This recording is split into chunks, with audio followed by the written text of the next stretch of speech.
आप जितना भगवान का भजन करोगे, आप जितना स्मरण करोगे, आप जितना शंकर जी का गुणगान करोगे, आप अपने नजदीक के शिव मंदिर में जितना जाओगे, प्रणाम करोगे, गुणगान करोगे, भजन करोगे, मेरा देवाधिदेव महादेव कहेगा किसी के पास जाने की जरूरत नहीं। अगर तू मेरे मंदिर में आ रहा है तो तेरी सारी समस्या मेरी है और मैं उसको समाप्त कर दूंगा। एक अच्छे युग के निर्माण में 4 लोगों की हाजिरी, 4 लोगों की प्रबलता बहुत जरूरी है, उपस्थिति जरूरी है। पहले नंबर पर है माता, दूसरे नंबर पर है पिता, तीसरे नंबर पर है गुरु और चौथे नंबर पर है नगर का राजा। ये 4 पात्र ऐसे हैं, ये चार पात्र ऐसे हैं जो हमारे युग का निर्माण करने वाले हैं और संपूर्ण विश्व का एक आनंद देने वाले हैं। पहले नंबर पर कौन है? जम के बोलो जरा, माता। जम के बोलो जरा, माता। पहले नंबर पर अच्छे युग के निर्माण में माता की उपस्थिति जरूरी है।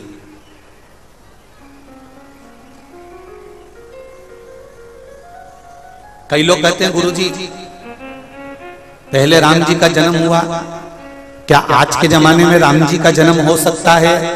हम कहते हैं बिल्कुल हो सकता है। उसमें दिक्कत क्या है? बस राम जी को पाने के लिए तुम्हें कौशल्या और तुम्हारे पिता को दशरथ बनना पड़ेगा, तो राम जैसी औलाद तुम्हारे घर में जन्म ले सकती है। कोई परेशानी नहीं। क्या आज के समय में भगवान कृष्ण का जन्म हो सकता है? क्या भगवान कृष्ण प्रकट हो सकते हैं? क्यों नहीं? यशोदा आपको बनना है, नंद बाबा आपको बनना है, देवकी आपको बनना है, वसुदेव आपको बनना है, भगवान कृष्ण प्रकट हो जाए।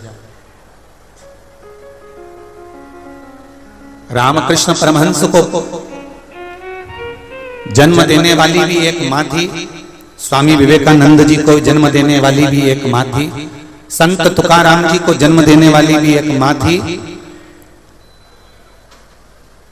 नामदेव जी को, मीरा जी को, कर्मा जी को जन्म देने वाली भी एक मां थी, राम और कृष्ण को जन्म देने वाली भी एक मां थी, सरदार वल्लभ पटेल को जन्म देने वाली भी एक मां थी।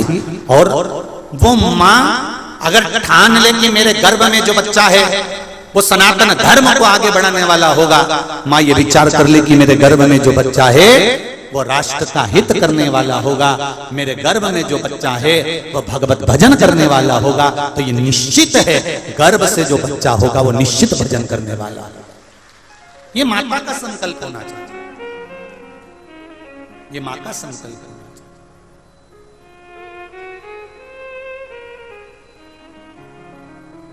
महाराज अभी 25 तारीख को यहाँ कथा समापन हो जाएगी, 26 तारीख को मंदसौर में 2 बजे चालू हो जाएगी, नवरात्रि प्रारंभ हो जाएगी। नवरात्रि का मतलब क्या होता है?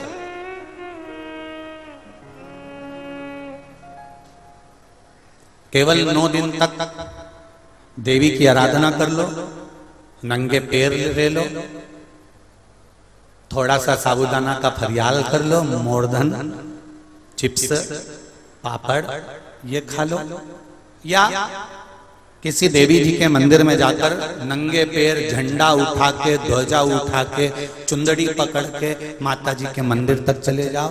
क्या केवल नवरात्रि का मतलब यही है? या फिर कहीं गरबा हो रहा हो तो गरबे में चले जाओ, क्या नवरात्रि का मतलब केवल यही है? या घर में जोत लगा लो, नवरात्रि का मतलब यही है? घर में जवारे बो दो, नवरात्रि का मतलब क्या यही है? घट स्थापना कर दो, क्या नवरात्रि का मतलब केवल यही है? अगर नवरात्रि का मतलब जानना है तो आपके मन में एक विचार आना चाहिए कि ये नवरात्रि केवल घट स्थापना के लिए नहीं होती है, ये नवरात्रि हमारे भीतर एक नारी के सम्मान के लिए प्रकट होती है कि नारी का सम्मान कैसे होना चाहिए।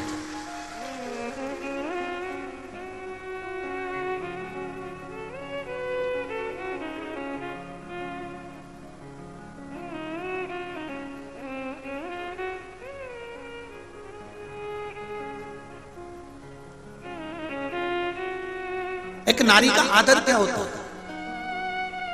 एक नारी का सम्मान क्या होता है, एक नारी के विचार, उसकी सोच, उसकी दृष्टि क्या होती है।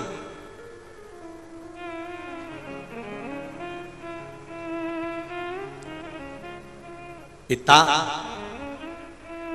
और माता युग के निर्माता हैं ये चार, उसमें माता, पिता, गुरु और राजा। जो क्षेत्र का राजा होता है, नगर का राजा होता है, वो भी युग का निर्माता होता है कि वो अपने राज्य को धारण कर कर किस तरह से व्यवहार कर रहा है। माता अपने बच्चे को क्या सिखा रही है, क्या सिखा रही है? आप में से कितनी माताएं हैं जिनके बच्चे रोज प्रणाम करते हैं, चरण छूते हैं? जरा हाथ उठाओ तो। देखा देखी में मत उठा देना जी हो, क्योंकि देखा देखी में तो काम बिगड़ जाता है। रख लो रख लो, देखा देखी में काम बिगड़ जाता है। कक्षा 8वीं का पेपर था, बच्चे एक के पीछे एक बैठे थे, लिखने के लिए प्रश्न आ गया कि दिल्ली की सबसे बड़ी मीनार का नाम लिखो। आगे वाले ने लिख दिया दिल्ली में कुतुब मीनार है। उसके पीछे जो बैठा था उसने आगे वाले की कॉपी में से नकल कर कर लिख दिया दिल्ली में कुतिया बीमार है। तो देखा देखी में काम बिगड़ जाता है। याद उसको भी था, उसको भी मालूम था कि दिल्ली में कुतुब मीनार है, पर उसने आगे वाले का देखने के चक्कर में अक्षर पूरा नहीं देख पाया, इसलिए लिख दिया दिल्ली में कुतिया बीमार। उसका ध्यान नहीं गया, भटक गया, दृष्टि नहीं पहुंची।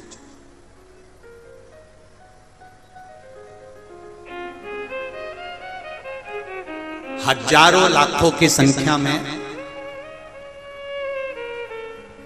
कोई कह रहा था गुरुजी इतना पानी गिर रहा है, आज तो पब्लिक जितने भी भक्त आएंगे ना थोड़े से कम आएंगे। मालूम पड़ा इतना पानी गिरा, इतना पानी गिरा। हमको क्या मालूम था कि जैसे पानी की बूंदें टपक रही थी ऐसे तुम टपक रहे थे। सही में ये सोचा था कि रात भर से पानी गिर रहा है तो कम हो जाएंगे, पर यहाँ तो और दूसरे दूसरे तंबू में भरे बैठे हैं, वो टेंट मेंट सब दूर, दुकान में, तंबुओं के बाहर। गजब गजब है। धन्य है अशोकनगर के निवासी, आपको धन्यवाद, बहुत बहुत साधुवाद, बहुत बहुत साधुवाद। अब इतनी माताओं ने हाथ उठाया, सबने, किसी ने हाथ उठाया कि मेरे बेटा मुझे प्रणाम करता है, नमन करता है, दंडवत करता है, प्रणाम करता है। जितनी माताएं बैठी हैं इन सबसे निवेदन है, बांस जब तक गीला है इस बांस को नवा लो। बांस अगर सूख गया तो उसको नवाओगे तो वो टूट जाएगा। बच्चा जब तक छोटा है उसको झुकना सिखा दो, अगर झुकना सीख गया तो वो आगे बढ़ जाएगा, ये निश्चित है।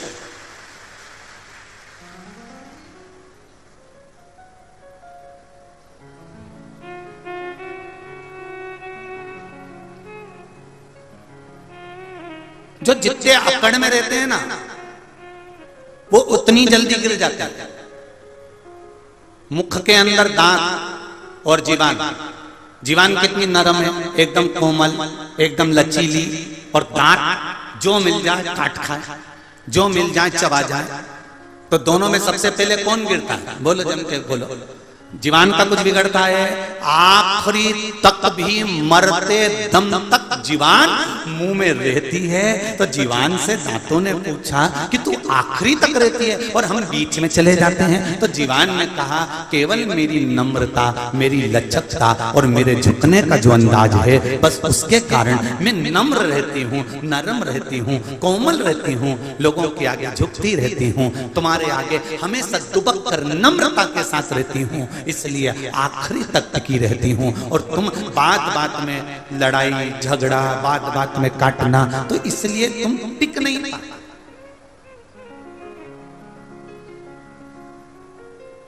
बहुत कठिन है, बहुत कठिन। एक प्रसंग पहले भी सुनाया, आज फिर सुना रहा। एक नदी ने समुद्र से जाकर कहा समुद्र मांग तुझे क्या चाहिए? समुद्र ने कहा नदी मुझे कुछ नहीं चाहिए। नदी ने कहा समुद्र तू मुझे जानता नहीं है, मैं बहुत बड़ी नदी, बहुत विशाल, तुझे जो लगता हो वो मुझसे मांग ले। नदी कहती है मुझसे मांग समुद्र। समुद्र कहता है मुझे कुछ नहीं चाहिए, सब मुझ में है। समुद्र में माणिक, मोती, औषधि, रतन, हीरा, पन्ना, सब सब समुद्र के अंदर।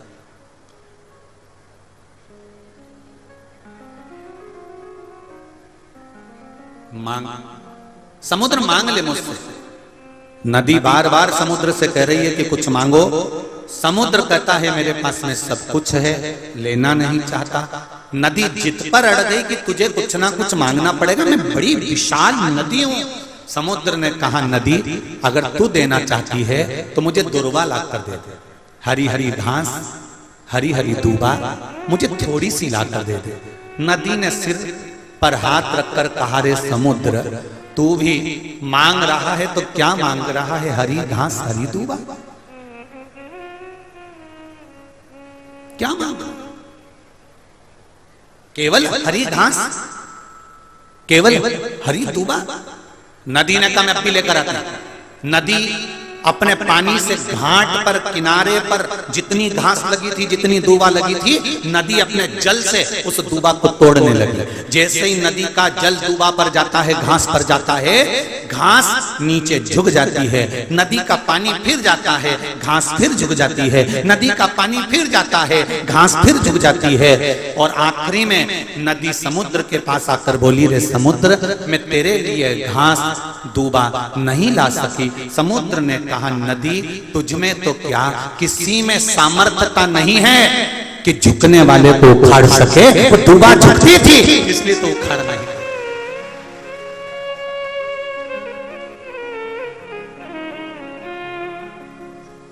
वो दुर्बा झुक रही है तेरे आगे इसलिए तो उखाड़ नहीं पा रहा। झुकने वाले को संसार का कोई मनुष्य, संसार का कोई व्यक्ति उखाड़ नहीं सकता। लंकाधिपति रावण और विभीषण दोनों को देख लीजिए। विभीषण झुकना जानता था और रावण अकड़ना जानता था। बहुत तेज हवा चलती है, बहुत तेज हवा चलती है तो बड़े बड़े जो वृक्ष ठूट जैसे खड़े रहते हैं, वो सारे वृक्ष, सारे पेड़ टूट कर नीचे गिर जाते हैं। और जो नरम होते हैं वो हवा में भी लड़कर खड़े रहते हैं, क्योंकि झुकने में जो सुख है, नम्रता में जो सुख है, वो सुख अकड़ने में नहीं मिल सकता, वो नहीं मिलेगा, वो प्राप्त नहीं हो सकता। हम आज 5वां दिन हो गया यहाँ पर और एक दिन पहले आया तो 6ठा दिन हो गया। यादव परिवार में माननीय सांसद जी के यहाँ पर हम रुके हुए हैं। हमने 6 दिन में, वैसे तो हम आदरणीय आप सांसद जी से भी पूछना, जैसा हमारा पहले का नियम है वैसा ही नियम है कि हम हमारे कक्ष से, हमारे कमरे से हम बाहर नहीं निकलते, ज्यादा किसी से मिलते नहीं। केवल कुछ मीडिया पत्रकार बंधु आए, उनसे मिलना हुआ, क्योंकि पत्रकार, मीडिया ये भी हमारे नूतन युग के निर्माता बनकर आगे बढ़ते हैं, इसलिए इन पत्रकारों के साथ भी मिलना जरूरी होता है। मीडिया और पत्रकार ये भी युग के निर्माता। हमने देखा 5 दिन में कि पूरा यादव परिवार, चाहे वो महेंद्र भैया हों, चाहे वो श्री कृष्ण पाल सिंह जी हों, सांसद महोदय, दोनों भैया लोगों की धर्मपत्नियां हों, बच्चे हों, हमने देखा बड़े भाव से। अगर इतने बड़े औहदे पर अगर व्यक्ति होता है तो उसके यहाँ भोजन बनाने के लिए सेविका या सेवक या भोजन बनाने वाला लगा रहता है। पर हमने देखा हम 6 दिन से भोजन प्रसाद पा रहे हैं, तो या तो आदरणीय डॉक्टर कृष्णपाल सिंह जी की धर्मपत्नी या महेंद्र भैया की धर्मपत्नी या इनकी माता जी या इनकी बहन या इनकी भांजियां प्रसाद बना बनाकर बड़े प्रेम से बाबा को जिमा रही हैं। ये इसमें ये नम्रता होती है।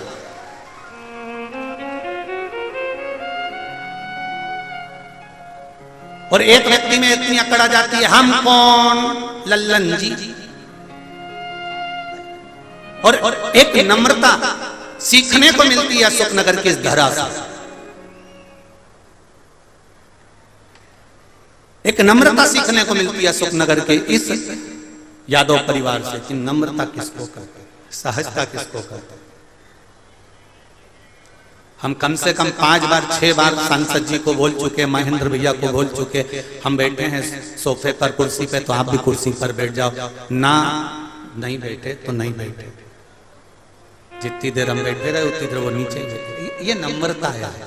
और फिर कहूंगा इस व्यासपीठ से, झुकने वाले को कोई उखाड़ नहीं सकता, ये निश्चित है, ये निश्चित का है। भगवान शंकर लंकाधिपति रावण को कह कहकर थक गए थे कि लंकेश तू थोड़ी सी नम्रता लेकर आ जा। लंकाधिपति लंकेश नम्रता नहीं ला सका, हमेशा अभिमान के शब्द शिव जी के सामने भी कह देता था। भगवान विष्णु ने, स्वयं ब्रह्मा जी ने, इंद्रदेव ने तुरंत भगवान शंकर से कहा कि ये तुम्हारा शिष्य है, ये तुम्हारा शिष्य है, इसको समझाओ, इसको समझाने का प्रयास करो, रावण को समझाओ। शंकर भगवान बोलते हैं मैं समझाने की मना नहीं है, मैं समझाने को तैयार हूं, पर मैं रावण को जब जब बुलाता हूं समझाने के लिए, रावण मुझे समझा के चला जाता। जब जब चेला गुरु को ज्ञान देने लगे तो समझ लो कि अब चेले का विनाश का समय।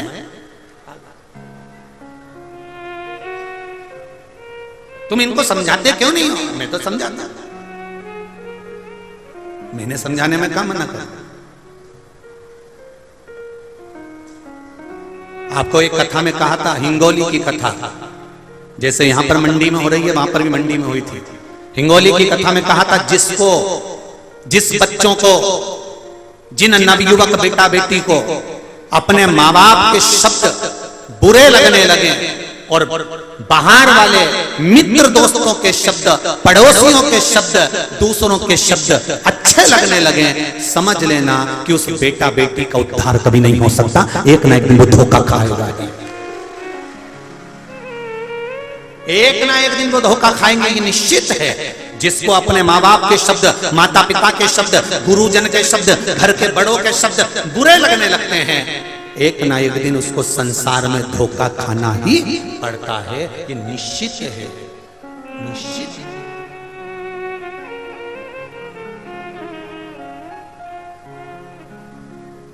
एक बार श्री गुरु नानक देव जी से पूछा गया कि प्रीति कैसे करना चाहिए।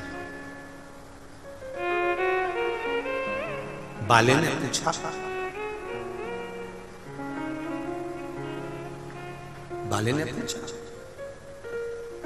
परम पूज्य गुरुदेव गुरु नानक देव जी से पूछा कि प्रीति कैसी होना चाहिए। बाले पूछ रहा है।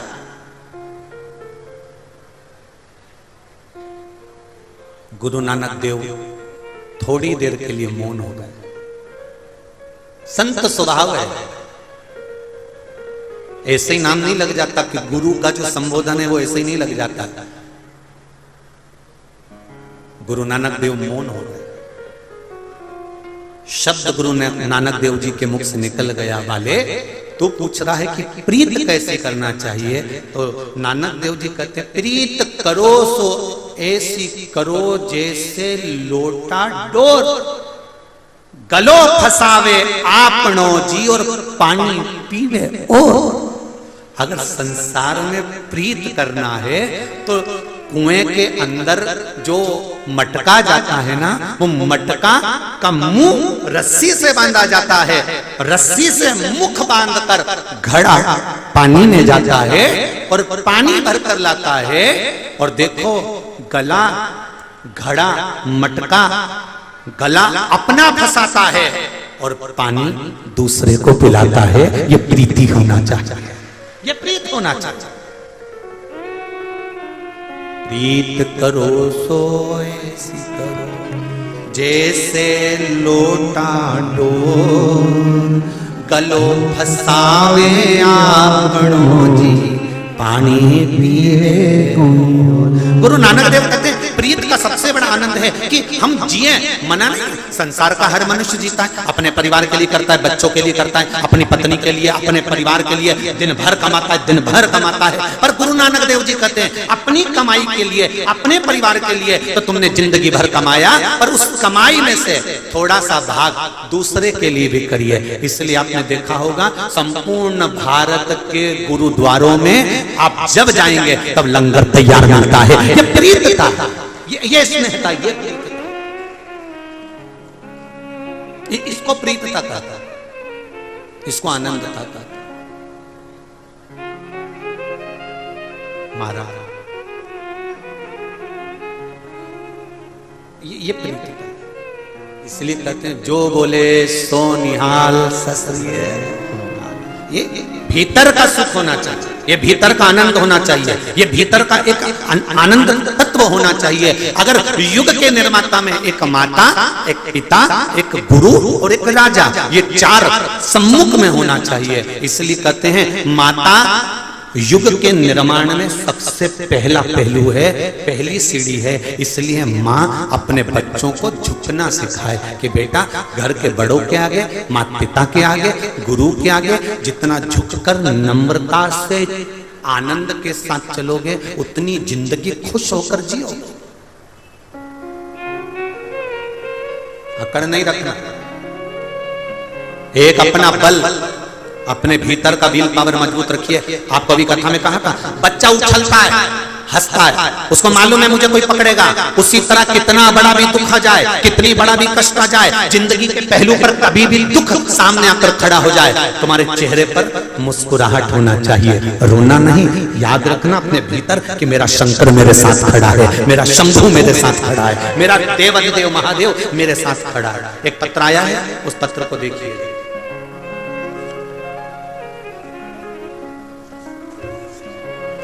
एक व्यक्ति को अगर कोबरा नाग डस जाए,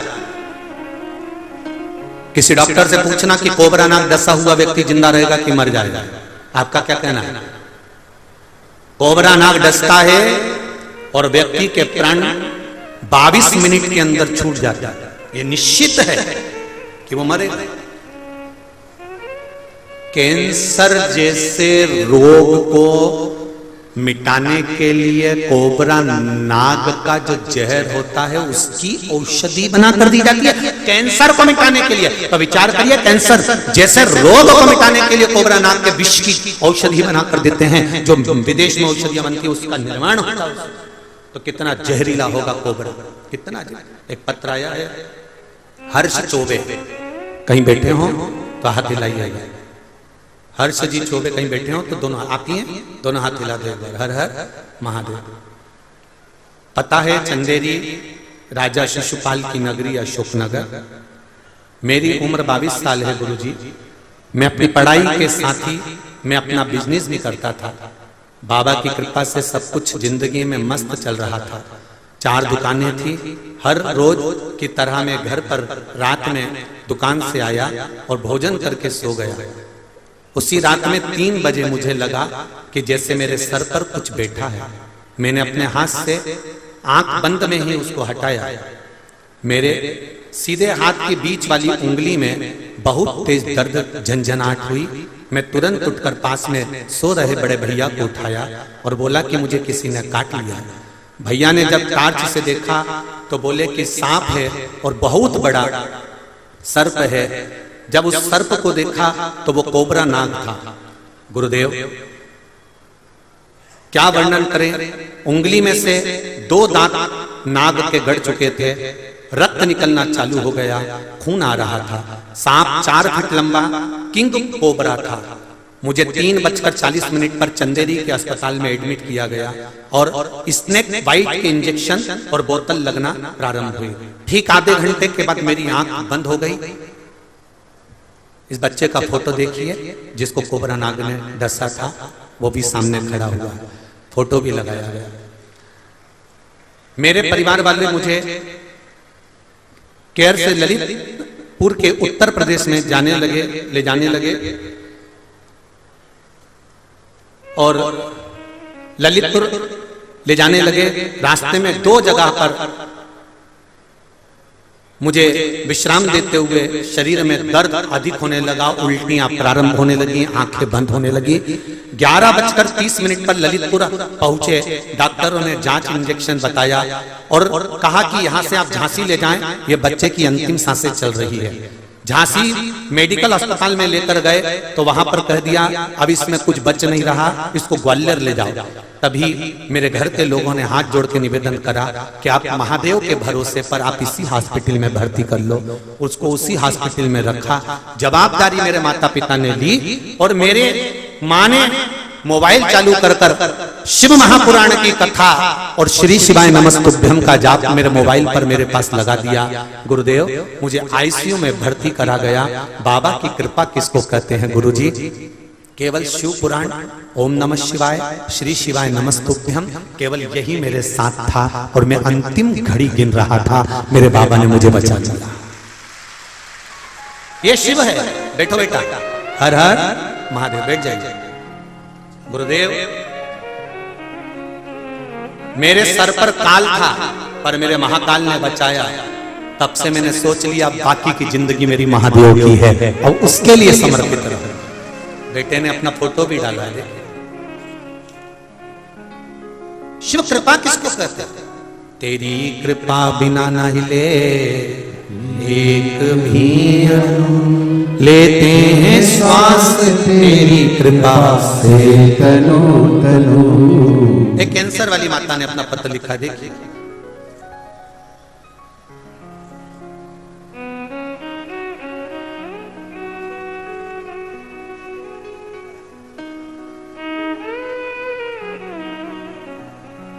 शंभु शरणे पड़ी मातु घड़ी दुख काटो दया करी न दर्शन आओ। मैं अमित नामदेव, निवासी अशोकनगर, बजरिया मोहल्ला। कहीं बैठे हो तो हाथ हिलाइएगा। जहां कहीं भी बैठे हो हाथ हिलाइएगा। मैं अमित नामदेव, निवासी अशोकनगर, बजरिया मोहल्ला। गुरुजी, आपको सादर प्रणाम। चरण स्पर्श। पिछले 3 महीने से काफी परेशान था। मुझे अचानक पेट में दर्द हुआ तो मैं इलाज के लिए अस्पताल गया। डॉक्टर ने मुझे सोनोग्राफी करवाने के लिए कहा। मैंने सोनोग्राफी करवाई तो उसमें मेरे पेट में गठान बताई गई। मैं काफी परेशान रहने लगा। मुझे कुछ समझ में नहीं आ रहा था कि मैं क्या करूं। फिर मैं अपनी संतुष्टि के लिए कोटा इलाज करवाने के लिए राजस्थान गया। वहां भी मैंने सोनोग्राफी कराई तो उसमें भी कैंसर की गठान के लक्षण डॉक्टर ने बता दिए और कहा यह निश्चित है कि आपको कैंसर है। डॉक्टर ने मुझे ऑपरेशन की सलाह दे दी तो जांच करवाकर अशोकनगर आ गया। फिर 1-2 दिन बाद मैं फिर सरकारी अस्पताल में गया कि डॉक्टर साहब एक बार अच्छे से देखिए। डॉक्टर ने देखा और कहा आपके पेट में 2 या 3 गठान हैं और ये निश्चित है वो कैंसर की हैं। फिर मैं आपके बताए मार्ग पर चलने लगा। एक बेलपत्री चढ़ाना और शहद लगाकर बाबा को अर्पण करना प्रारंभ करा। 1 लोटा जल और 1 बेलपत्री बाबा पर चढ़ाता, उसको उठाकर लाता। बेलपत्री को बाबा से कहता बाबा मेरी इस पत्ती को औषधि कर दो, मुझे कैंसर बताया है, पेट में गांठें हैं। सारी सोनोग्राफी आई है। औषधि समझकर मंदिर में शंकर भगवान के गले लगकर उस बेलपत्री को खाने लगा, पानी का आचमन करने लगा। 8 दिन बाद मैंने विचार करा कि सियोर वाला महाराज कहता है कि खाने के बाद जांच जरूर कराना। मैं 8 दिन बाद परीक्षा करने के लिए जांच कराने हॉस्पिटल चले गया। गुरुदेव, जिन डॉक्टर ने मेरे पेट में कैंसर की गठान बताई थी वही डॉक्टर अगली सोनोग्राफी करवा कर देखते हैं और मालूम पड़ता है कि एक भी गठान पेट में नहीं है और मेरा कैंसर समाप्त हो गया। एक भी गठान पेट में नहीं है। डॉक्टर ने पेट दबा कर देखा, सोनोग्राफी वाले से डबल से सोनोग्राफी करवाई तो भी सोनोग्राफी में गांठ नहीं आई। गुरुदेव, मेरे बाबा ने मुझे बचा लिया। शंभु है ये ऐसा, हर समस्या का हल एक लोटा शिव की भक्ति कर।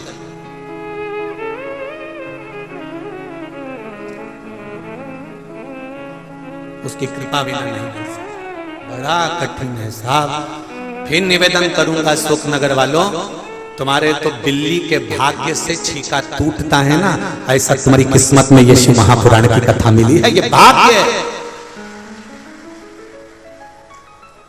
और आपकी कथा 25 तारीख तक रहेगी, 26 तारीख से मंदसौर में चालू हो जाएगी। और मंदसौर नगर के आसपास में जितने पशुपतिनाथ के मंदिर के आसपास, पशुपतिनाथ मंदिर के जितने इस प्रांगण के अंदर कथा सुनेंगे, मैं उनसे निवेदन करूंगा कि भाग्य है जो नवरात्रि की कथा आपको मिलेगी, वो भी मंदोदरी। शिव पुराण तो वही की वही है, केवल एक उद्देश्य पकड़ा जाता है, जैसे तर्पण, जैसे नवग्रह, जैसे मंदोदरी।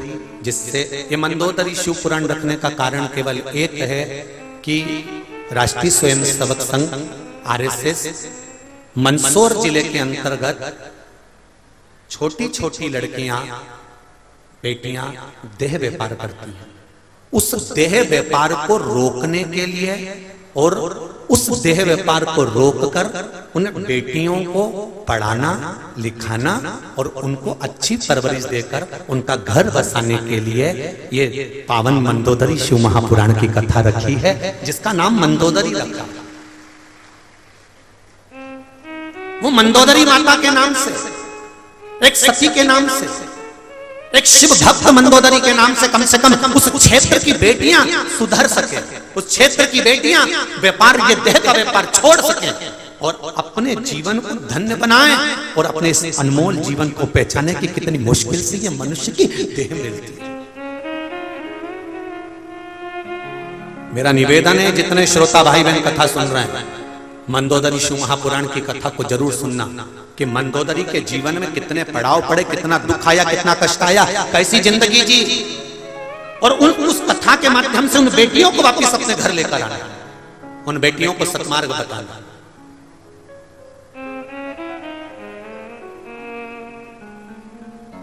और ये मंदोदरी शिव महापुराण की कथा का जो स्मरण रखा है, वो इसलिए रखा कि मेरी भारत भूमि की माताएं इस कथा के माध्यम से अपने जीवन को पहचाने कि जिस समय पर गर्भ में संतान होती है, उस समय पर कौन से मंत्र का जाप करना चाहिए, जिस समय पर अगर घर में कोई तकलीफ आ गई तो उस समय कौन से मंत्र का स्मरण करना चाहिए, ये मंदोदरी शिव महापुराण की कथा में लेख है।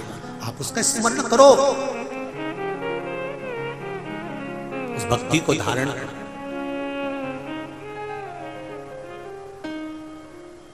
अपनी जिंदगी मस्त होकर अलमास,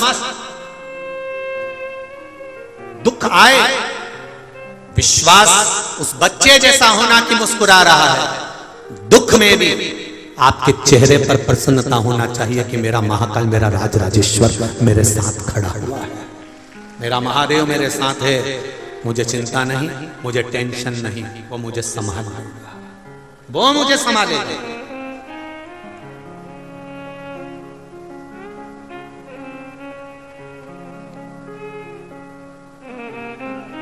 इस संपूर्ण ब्रह्मांड के जितने लोग, जितने इस भारत की भूमि से, अशोकनगर से, मंडी प्रांगण से कथा सुन रहे हैं, उनसे एक बात दिल से कहना चाहूंगा, आप शिव का द्वार मत छोड़ना। अगर शिव का द्वार नहीं छोड़ोगे तो दुख तुम्हारे द्वार पर कभी नहीं आ सकता, ये निश्चित है। आप मत छोड़ो। बरसाती मेंढक मत बनना रे, बरसात आती है तो मेंढक बहुत सारे इकट्ठे हो जाते हैं, टर करते हैं। कई लोगों की आदत होती है, सावन का महीना आया तो मंदिर में भीड़, शिवरात्रि आई तो मंदिर में भीड़। हमें बरसाती मेंढक नहीं बनना कि सिर पे त्रिपुंड लगा लिया, गले में रुद्राक्ष की माला पहन ली, चोला बदल लिया, कपड़े बदल लिए और कपड़े बदलकर साधु संत बनकर, सन्यासी बनकर, तपस्वी बनकर छल करने के लिए, निंदा करने के लिए, बुराई करने के लिए, चुगली करने के लिए, अपशब्द करने के लिए, लोगों को घाटा पहुंचाने के लिए, लोगों के पांव खींचने के लिए बैठ गए। ये नहीं बनना हमको, हमें बरसाती मेंढक नहीं बनना। भगवान की कथा कहती है शिव को पाने के लिए कपड़े बदलने की जरूरत नहीं पड़ती, शंकर को पाने के लिए कलेजा बदला जाता है और शिव सामने आ जाता है। मन बदलिए, मन को चेंज करिए, चित्त चेंज करिए। कहीं मत जाओ एक लोटा जल लेकर शिव के द्वार, हम कभी नहीं कहते आपसे कि आप किसी और कुबेरेश्वर धाम आओ, बोला कभी?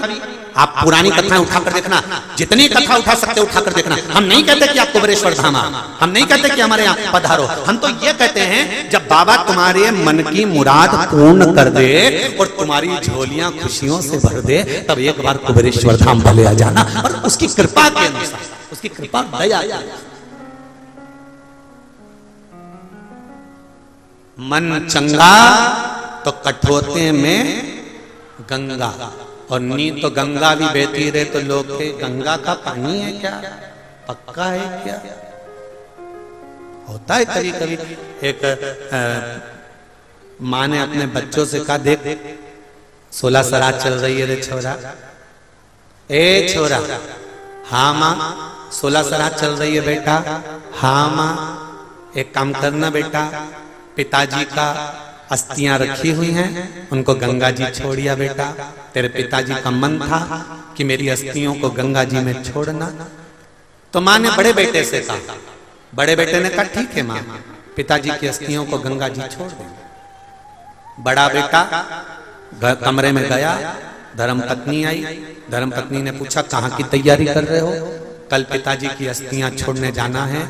पिताजी का मन था कि मेरी अस्थियों को मेरा बेटा पैदल पैदल गंगा जी तक लेकर आए, तो मैं गंगा जाने की तैयारी।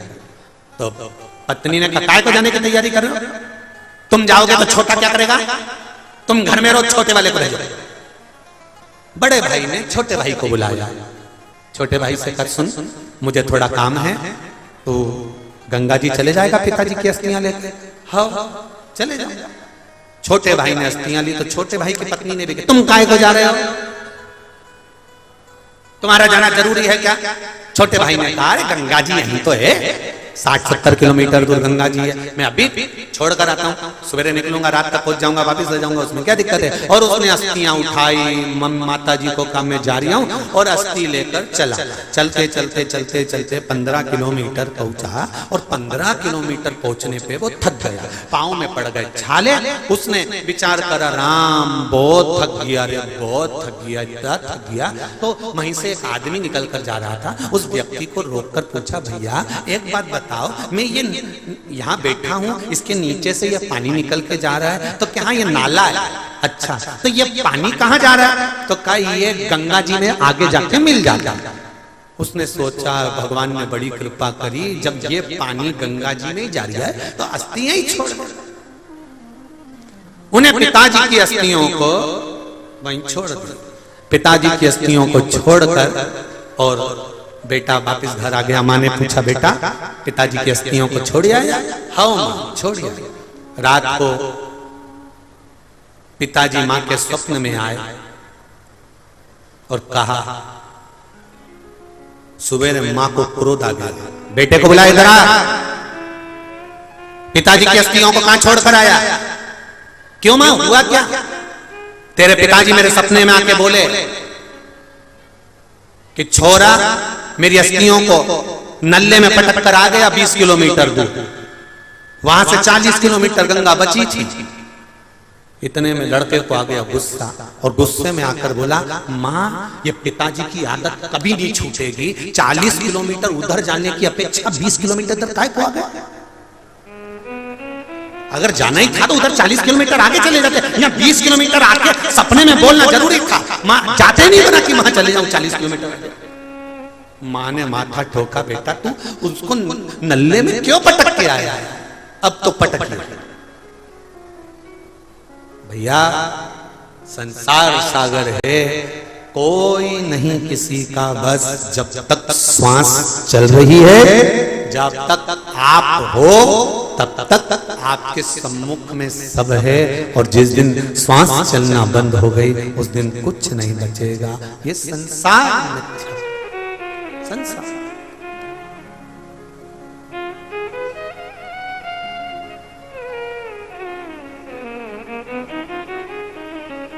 महाराज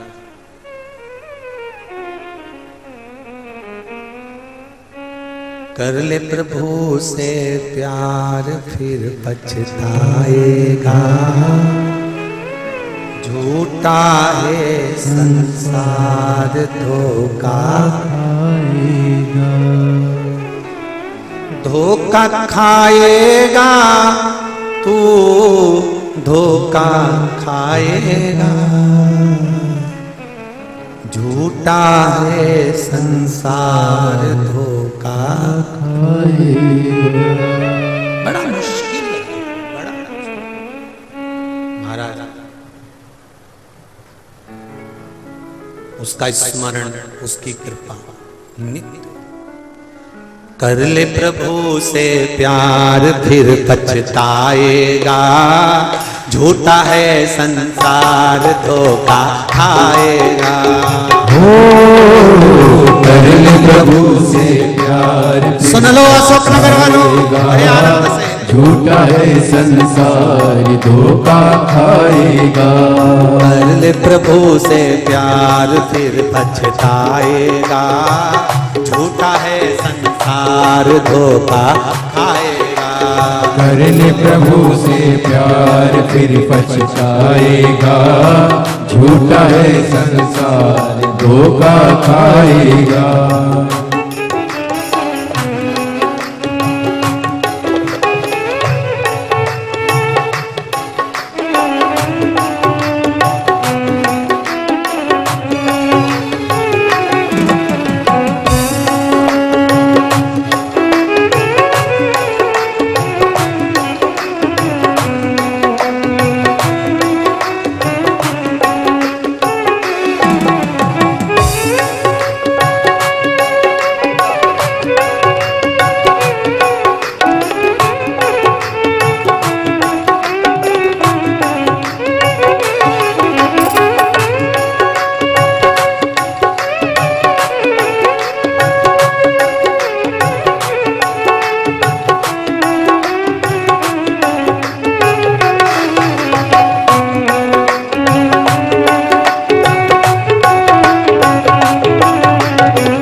के जितने धंधे सब झूठे हैं ये बंदे।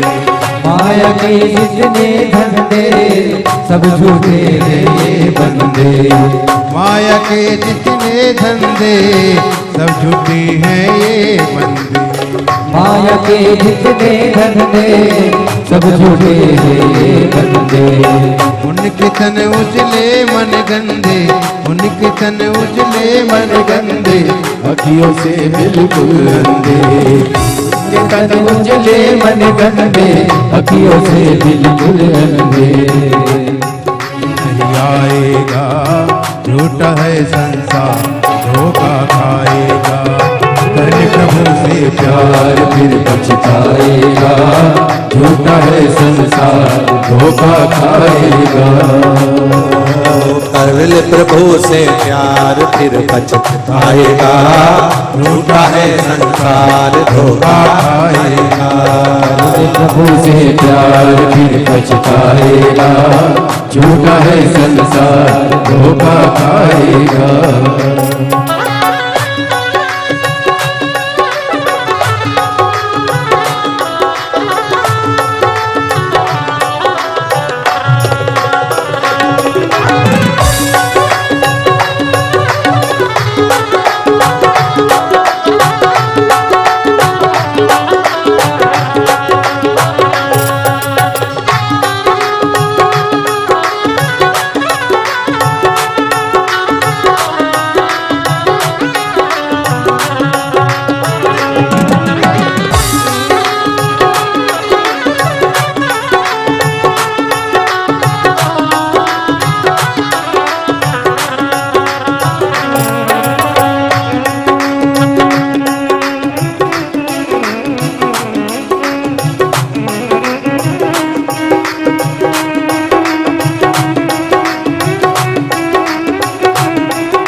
माता पिता ससुरारी मतलब की रिश्तेदारी और मात पिता सतनारी मतलब की रिश्तेदारी गुरु माता पिता ससुरारी मतलब की रिश्तेदारी मात पिता सतनारी मतलब की रिश्तेदारी जब चलेगी तेरी सवारी रह जाएगी दौलत सारी जब चलेगी तेरी सवारी रह जाएगी दौलत सारी रह जाएगा झूठा है संसार धोखा खाएगा कर प्रभु से प्यार फिर पछताएगा झूठा है संसार धोखा खाएगा पहले प्रभु से प्यार फिर पछताएगा झूठा है संसार धोखा खाएगा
गुरु का कहना दिन चार यहाँ पर रहना मान गुरु का कहना दिन चार यहाँ पर रहना रे माने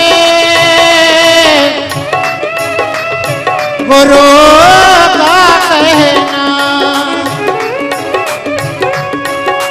गुरु का कहना गुरु का कहना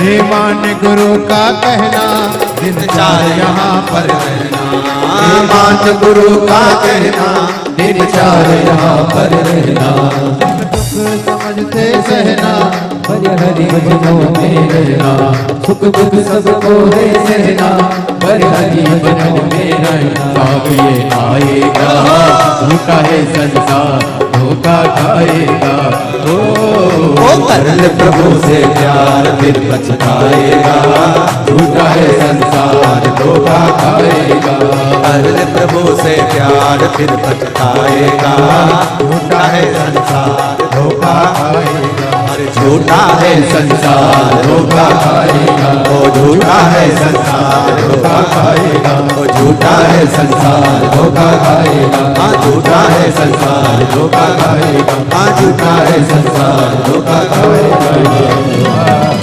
हर हर महादेव। अपने स्थान पर बैठकर भगवान शिव के मूल मंत्र का जाप करेंगे। शिव के शिव महापुराण के मूल मंत्र का स्मरण सब हृदय से बाबा से निवेदन करते हुए, बाबा से विनती करते हुए भाव के साथ में, आनंद के साथ में करें। श्री शिवाय नमस्तुभ्यं, श्री शिवाय नमस्तुभ्यं, श्री शिवाय नमस्तुभ्यं, श्री शिवाय नमस्तुभ्यं, श्री शिवाय नमस्तुभ्यं। भोला सब दुख काटो मारा, ओ भोला सब दुख काटो मारा। शिव शंकर जपो तेरी माला, भोले बाबा जपो तेरी माला, भोला सब दुख काटो मारा, ओ भोला सब दुख काटो मारा। भगवान शिव की आराधना, भगवान शंकर का मंत्र जाप, भगवान शिव का स्मरण, शिव भक्ति का एक सुख, आवाज पकड़ रहा है, शिव भक्ति का एक स्मरण जीवन में। माता, पिता, गुरु, राजा, ये चार जो पात्र हैं, ये युग के निर्माता। देखिए, दक्ष प्रजापति की दो बेटियां स्वाहा स्वधा। स्वाहा अग्निदेव को दी गई, स्वधा पितरों को दी गई। आप जब यज्ञ करते हो तो उसमें जो स्वाहा का उच्चारण करते हो, धर्म पत्नी, ओम ब्रह्मवे स्वाहा। तो आप जब स्वाहा का उच्चारण कर रहे हो, स्वाहा का जब उच्चारण कर रहे हो, तो उसमें अग्निदेव की धर्म पत्नी का उच्चारण। और जब आप स्वधा का उच्चारण कर रहे हो, कौन सा उच्चारण? जम के बोलो जरा, जम के। स्वधा, स्वधा का उच्चारण कर रहे हो तो ये पितृदेव की धर्म पत्नी का उच्चारण। अब थोड़ा ध्यान देना, जितने लोग आस्था पर सुन रहे हो और जितने लोग फेसबुक यूट्यूब पर सुन रहे हो और जितने इस पावन पंडाल और पंडाल के बाहर जहां जहां बैठकर सुन रहे हो, ध्यान दीजिए। गर्भ में संतान रहे और गर्भस्थ यदि संतान है, उसके शरीर का निर्माण पितृ कर रहे हैं।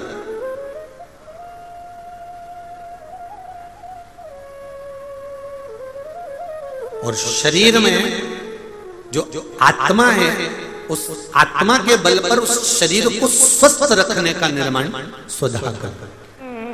थोड़ा ध्यान दीजिएगा माताएं विशेष रूप से, और मेरे भाई लोग भी बहुत ध्यान से।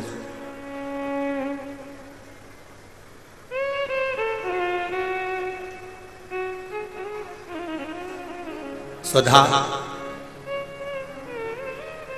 तप की मुद्रा में बैठी है, साधना कर रही है, आराधना कर रही है। और तभी पितरों के देव आर्यमा का आगमन हुआ। पितरों के देवता आर्यमा स्वामी वहां पर आए। जब पितरों के देवता आर्यमा स्वामी आए तो उन्होंने क्या देखा कि यहां स्वधा तो भगवान के तप में लीन है, स्वधा तो भगवान की भक्ति में लीन है। अब जब स्वधा भगवान की भक्ति में लीन थी और आर्यमा स्वामी वहां से निकल कर गए तो आर्यमा स्वामी आज निकलकर सीधे धर्मराज जी के पास पहुंचे। यमराज को धर्मराज भी कहते हैं, यमराज भी कहते हैं, यम भी कहते हैं। तो आर्यमा स्वामी ने क्या देखा कि वहां पर तो यमराज तो नहीं है, पर यमराज की धर्मपत्नी धुमोरना बैठी हुई। यमराज की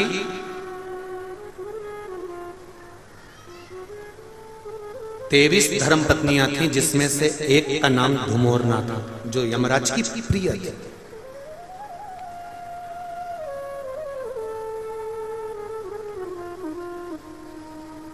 और धुमोरना, जिसको हमारे यहां पर युद्ध के मैदान में जब आपस में युद्ध होता है, लड़ाई होती है एक दूसरे से, जब युद्ध होता है और युद्ध में किसी को मारा जाता है तो मारना नहीं कहते उसको, काटना नहीं कहते उसको कहते हैं वध। धुमोरना का एक नाम वध भी है।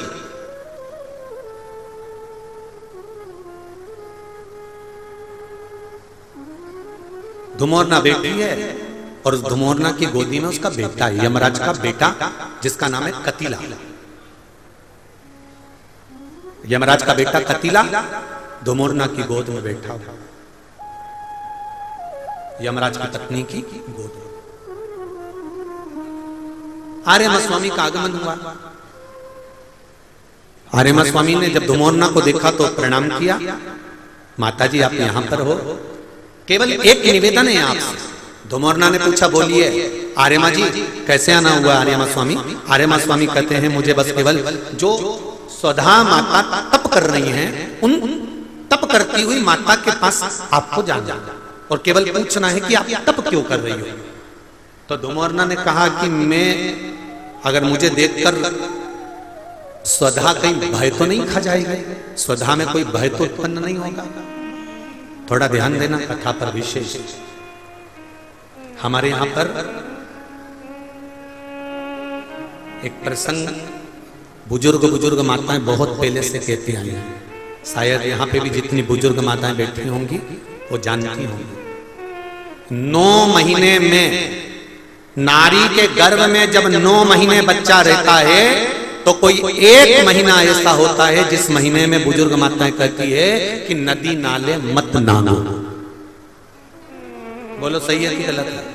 अरे जम के बोलो जी जी सही है। एक महीना ऐसा होता है, वो 7वां हो कि 6ठा हो कि 8वां हो, जो आपके स्मरण में होगा। कई माताएं कहती हैं और बुजुर्ग माताएं कहती हैं तो बहुओं को लगता है ऐसा कोई होता है, ये तो ढोंग प्रपंच है, ये तो ढकोसला होगा, ये तो ढोंग होगा। पर उसका प्रसंग कई बहुओं ने माताओं से कहा होगा ऐसा कोई होता है क्या कि मैं मायके नहीं जाऊं और ये वाले महीना, एक महीना 9 महीने में एक महीना मेरी माताओं के गर्भ के समय का ऐसा होता है कि जिस महीने में बुजुर्ग माताएं कह देती है कि इस महीने में तुम नदी नाले मत लांगो, अपने घर में रहो, स्वस्थ रहो, ना कहीं जाना ना कहीं आना। डॉक्टर को दिखाने जाना हो तो चले जाओ, मना नहीं, पर नदी नाले लांग कर मत जाना, इधर हो तो चले जाओ। बुजुर्ग माताएं कहती हैं। अब इन बुजुर्ग माताओं को किसने बताया ये कि नदी नाले मत नांगना? वो प्रसंग ये शिव महापुराण की तर्पण, जो शिव पुराण की कथा आप सुन रहे हो, वो प्रसंग यहां मिलता है कि स्वधा तप कर रही है और उसके तप करते समय वो अपने बच्चों को जन्म देने वाली है और उस समय पर यमराज की धर्मपत्नी धुमोरना समझाने के लिए आती है। 1 महीना लगता है धुमोरना को स्वधा को समझाने के लिए। इसलिए हमारे यहाँ पर बुजुर्ग माताएं कहती है कि इस महीने में तो नदी नाले मत नांगना, क्योंकि यम की पत्नी आई है। जब गर्भस्थ बच्चा रहता है, जब गर्भ में संतान रहती है, गर्भ में जब औलाद रहती है, गर्भ में जब संतान रहती है, तो नारी के 9 महीने में से 1 महीना ऐसा निकलता है, बच्चा पूरी तरह से स्वस्थ होगा, धड़कन भी होगी, सब कुछ होगा, तुम भी अच्छे रहोगे। पर 9 महीने में 1 महीना कष्ट का तो जाता ही है, ये निश्चित है। क्यों? क्योंकि उस समय पर स्वधा के पास में धुमोरना यमराज की पत्नी आकर बैठी थी, जिस समय पर स्वधा अपने बच्चों को प्रकट कर रही थी। तब उस समय पर धुमोरना आकर विराजमान हो गई, यमराज की पत्नी आकर विराजमान। अब नई नई बहुएं तो इस बात पर विश्वास नहीं करती हैं, पर मुझे आश्चर्य इस बात का होता है कि बुजुर्ग माताएं कितनी विद्वान होगी पुराने समय की, कि उनको शिव महापुराण की ये संवाद धुमोरना का यमराज की पत्नी का किसने सुना होगा। और ये बुजुर्ग माताओं को भी मालूम, इनकी सास ने और उनकी भी सास ने और उनकी भी सास ने, मतलब सनातन हिंदू धर्म कितना पुराना सनातन धर्म है, जरा विचार करिए कि वो आज तक चले आया। अब उसको लोग ढोंग के ले, ढकोसला के ले, चाहे कुछ के ले। अब ये तो अब यहाँ बैठकर आप लोगों को कुछ शिव पुराण के, कुछ स्कंद पुराण के, कुछ पद्म पुराण के, कुछ अग्नि पुराण के, कुछ नर्मदा पुराण के कुछ उपाय यहाँ से बता दिए जाते हैं। अब उसमें लोग हमें टोटका वाला महाराज कहें, चाहे जो महाराज के, उनकी मर्जी। आग लगे बस्ती में, सियोर वाला रहे मस्ती, अपने को क्या करना उसमें। वो जो बोले बोलता रहे, जिसको जितनी पिसी हुई काली मिर्ची लगे वो लगती है, अपने कोई फर्क नहीं। अपन तो मस्त अपनी जिंदगी जियो। भगवान ने ये शरीर दिया है भजन करने के लिए, सतमार्ग बताने के लिए और अपने जीवन को भगवतमय बनाने के लिए। इससे ज्यादा कुछ नहीं करना। अपनी जिंदगी को भगवान के चरणों में कमाओ, दुकान चलाओ, घर चलाओ, परिवार चलाओ, खूब कमाओ। एक दुकान की जगह 4 दुकान करो, 25,000 की जगह 50,000 रुपए महीना कमाओ, खूब कमाओ, दिल से कमाओ, जितनी शरीर की कैपेसिटी है उससे ज्यादा कमाओ। बस एक निवेदन है, कमाई खूब दिल से करो। कमाने के बाद दान भी मत करो, किसी को मत दो, पर अपने ऊपर खर्च तो करो। जोड़ जोड़ के मत मरना रहे, जोड़ जोड़ के मर गए और बाद में दुनिया के लोग उसका भोग करें। इसलिए मेरा माताओं से भी निवेदन है, तुम्हारी अलमारी में जितनी जोरदार जोरदार साड़ियां रखी हैं सब निकाल के पहन लो। मरने के बाद ऊपर याद आएगी मैंने वो पीले कलर की नहीं पहनी, तो कितना जीवड़ा दुखेगा। यमराज से कहोगी, यमराज बंस मोर एक बार फिर छोड़। यमराज के चल रही कि 2 चल, फिर रोते रोते क्योंकि मैंने वो पीली वाली तो पहनी नहीं, अभी तो उसकी चोली सिलवाई थी, उसमें पीको करवाई थी, मैंने अपने हाथ से फाल लगाई थी, पर वो अभी मैंने पहनी नहीं है। यमराज एक बार छोड़ दे। यमराज की अब तो वो तेरी बहू पहनेगी। इसीलिए मेरा निवेदन है जीजियों, तुमने फाल लगाई, तुमने पीको कराई, तुमने चोली सिलाई, तुमने मेहनत करी, तो पहनो भी तुम। मरने के बाद की कोई गारंटी नहीं, कोई भरोसा। अपनी मस्ती में जियो, दुनिया के लोग आप पर उंगली उठाते रहेंगे, आप शब्द कहते रहेंगे, गालियां देते रहेंगे, आड़ा टेढ़ा बोलते रहेंगे, और तुम घर में 2 तरह की बहू होती है। एक बेचारी दिन भर टेंशन में जीती है, और एक मुस्कुरा के बेफिक्र। एक घर में समझदार बहू होती है और एक बिल्कुल पागल। जो समझदार होती है उसको पूरा घर संभालना पड़ता है। जीजी आई, ननंद आई, काका आया, काकी आई, बुआ आई, ये वो हो गई। उसको पूरी शादी में, पूरे फंक्शन में काम संभालती रहती है। और एक होती है पगली, उसको सास कहती है हमारी बहू में तो अक्ल ही नहीं। जिसमें अक्ल नहीं वो सबसे पहले डेंटिंग पेंटिंग करके मेहंदी बना बुलू के सबसे पहले बफेट में गुलाब जामुन और रसगुल्ला खा खुआ के वो जज्जा। उसे कोई मतलब नहीं कौन आया कौन गया, कितना बेटर, कितना भोजन, कितनी केटरिंग, उसे कोई मतलब नहीं। वो तो खा पी के और बढ़िया अपनी सहेली के साथ गप्पे मप्पे मारे। तो मौसी सासन बोलती, देख तेरी बहू को देख कितनी गप्पे मार रही, और वो बेचारी बड़ी वाली कितनी काम कर रही। तो क्या हमारी बड़ी तो समझदार है और छोटी में तो अक्ल नहीं। अब बताओ, जायदाद का हिस्सा तो दोनों को मिलेगा, तो फिर समझदार होने से फायदा कौन सा?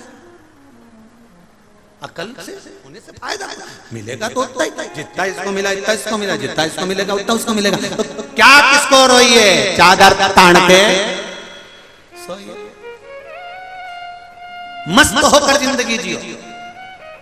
50 रुपए भी कमा रहे हो तो मस्त होकर जीना, रोकर नहीं। जब देखो जब आंख में आंसू भर कर हमारा तो व्यापार नहीं चल रहा, शिव जी को एक लोटा जल चढ़ा, भगवान का भजन कर, कीर्तन कर, मंत्र जाप कर, स्मरण कर। किसी से मत के कि ये नहीं हो रहा, शंकर जी के पास चले जा, एक लोटा जल चढ़ा, एक बेलपत्री दिल से चढ़ा। ज्यादा उनको चाहिए भी नहीं, कुछ भी नहीं चाहिए, बस दिल से भजन और कुछ। कितना पुरातन हमारा सनातन धर्म होगा कि बुजुर्ग माताओं को आज तक मालूम है कि 1 महीना नदी नाले मत। कितना पुरातन सनातन धर्म है जरा विचार। अब इनको लोग समझे ना समझे, जो लोग ज्यादा VIP हो जाते हैं ना, तो वो दूसरों को ज्ञान बहुत देते हैं, पर खुद अपने ऊपर अमल कभी नहीं करते। मेरा निवेदन है थोड़ा सा, जितनी बात आप कहते हो उतना खुद पर भी अमल करना सीखो, स्वयं पर।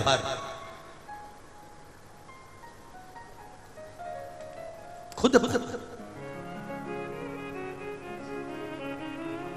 कह दिया बहुत कुछ, बखान कर दिया बहुत बहुत कह दिया, खुद पर थोड़ा सा भी लेकर नहीं आए तो वो जीवन बेकार।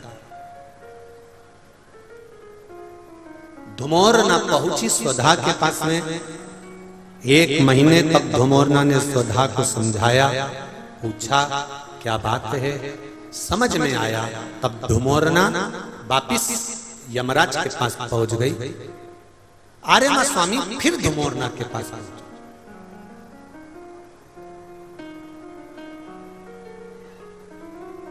वापिस जिस नारी को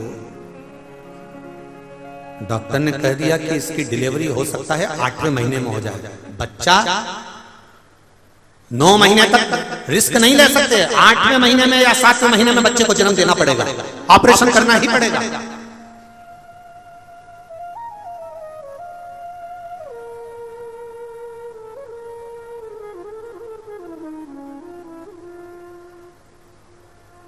तब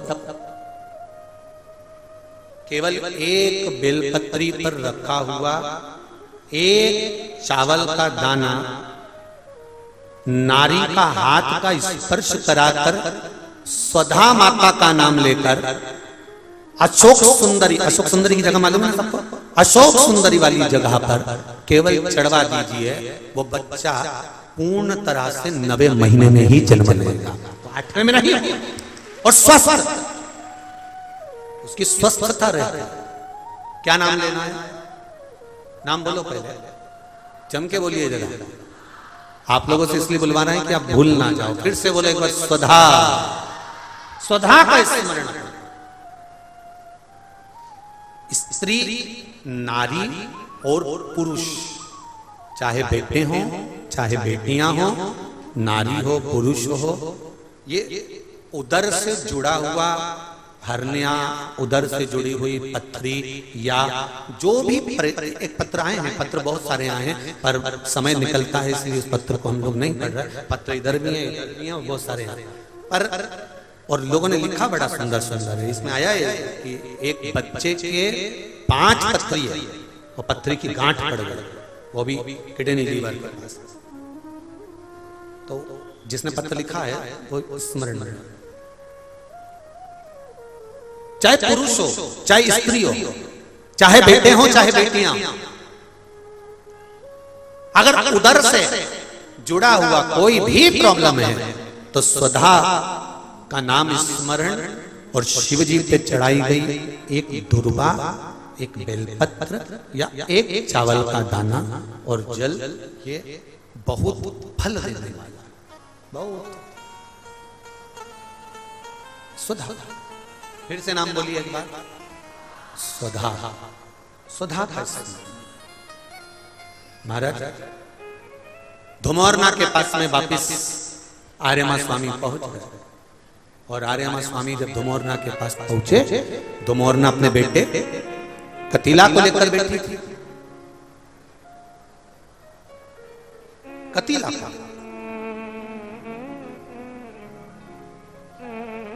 आज धुमोरना कतीला को ज्ञान उपदेश दे रहे थे जिस समय पर आर्यमा स्वामी का आगमन हुआ।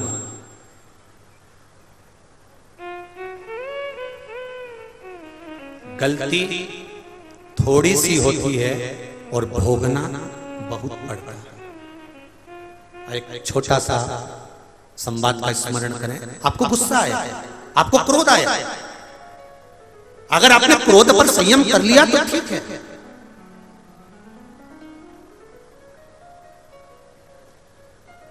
आपने अपने क्रोध पर संयम कर लिया तो ठीक है। किसी ने कुछ कह दिया, तुम्हें गुस्सा आ गया, तुम्हें क्रोध आ गया, तुमने चक्कू उठाया, तलवार उठाई, बंदूक उठाई और दो कितनी देर लगी? मात्र 5 मिनट लगे, तलवार घोंप दी, चक्कू मार दिया। अब जरा विचार करिए, आपको क्रोध आया, किसी ने कुछ कह दिया, किसी ने कुछ बोल दिया और चक्कू मारने में केवल 5 मिनट लगे, 10 मिनट लगे, तलवार मारने में 20 मिनट लगे, बंदूक मारने में 2 मिनट 5 मिनट लगे। पर जरा विचार करिए, बंदूक की गोली तो लग गई, तलवार भी लग गई, चक्कू भी लग गया, पर भोगना कितना पड़ेगा? थोड़ी सी देर के क्रोध में 10 मिनट में सारा काम हो गया। अब 10 मिनट का क्रोध तुमसे पाप करा दिया, अब वो 10 मिनट के पाप को 10 साल, 20 साल, 25 साल भोगो।